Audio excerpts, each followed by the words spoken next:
Hey everyone, and welcome to my kitchen. Today we're going to cover a recipe that I make fairly often, and that is bone broth, because as you will see in my videos, I talk about using bone broth as a fast breaker all of the time. Here's the recipe for you today.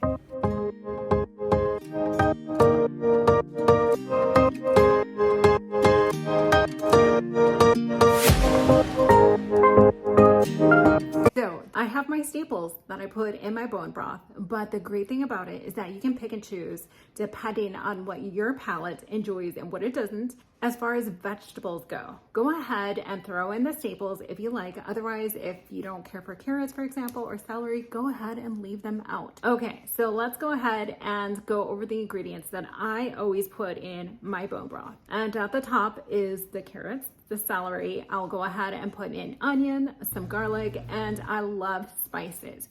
So you will see me put in some pepper. I will put in some salt, as well as some Italian seasoning. And as far as picking out what kind of bones I put in my bone broth, I go with the basics. I will go with beef bones or chicken bones. More often than not, it's the beef bones.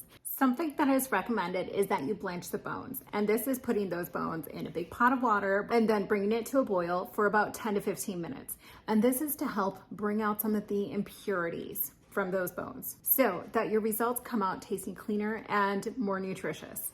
I kind of go back and forth. Sometimes I will skip over the blanching step. It is completely up to you, and it will depend on your flavor profile. If you decide to forego the blanching step and you feel that your bone broth tastes great, that's all you really need. But a great way to get the flavor out is to go ahead and put the bones in the oven and let them roast. Once that is done, you can go ahead and put the bones in water. And I have 3 large crock pots because when I make bone broth, I make sure that I make enough for days or weeks to come, and then I go ahead and freeze it. So I roast the bones, and then I'll go ahead and place them in the crock pot with just enough water to cover the surface of those bones. And then I'll put in 1/4 cup of apple cider vinegar, and then I'll let that come to a boil. And that helps to get the most nutrients out of the bones. Okay, so then you have let it boil. What you want to do is you want to skim from the surface.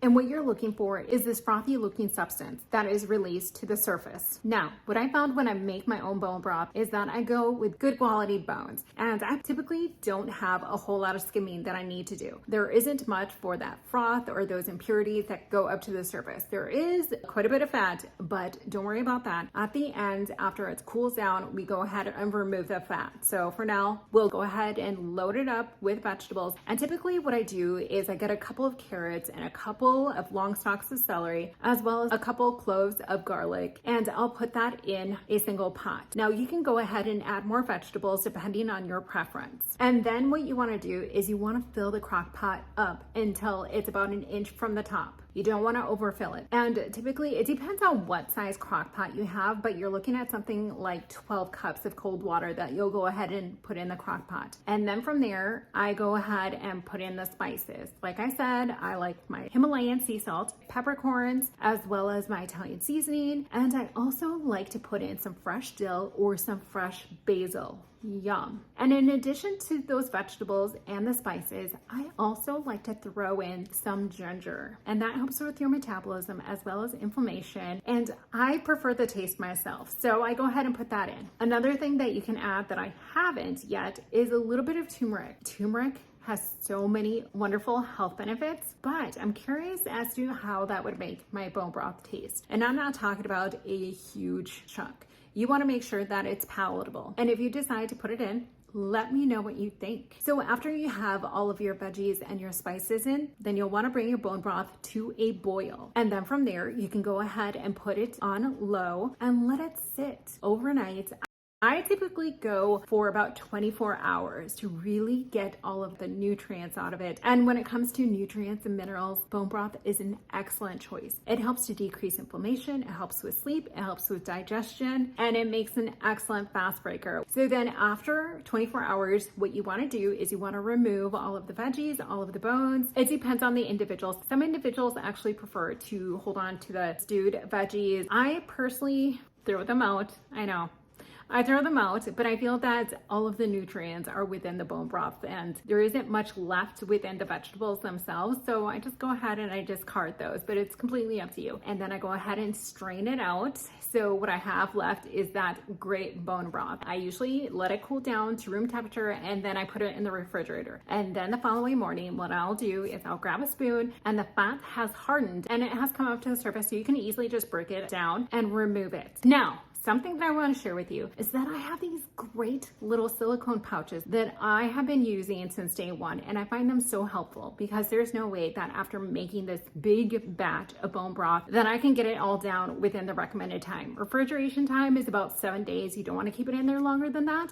And to keep it fresh, I'll go ahead and put it in these individual silicone pouches and then I'll put it in my freezer. But I think that they are super handy to have if you're thinking about storage and making these large batches of bone broth ahead of time. They are great to work with. Okay, everyone, I hope that my recipe was helpful for everyone that has been wondering what kind of bone broth do I use. It's homemade and you can pick and choose what it is that you enjoy. If you like more of one vegetable or another, go ahead and put that in. If you prefer one spice versus another, whatever tastes the best to you. And then I'll mix it up here and there just to be inventive or to try to pull in some extra nutrients. And I hope that helps. Enjoy your bone broth. I know I will. I'll see you in the next one. And I really hope you enjoyed these recipes.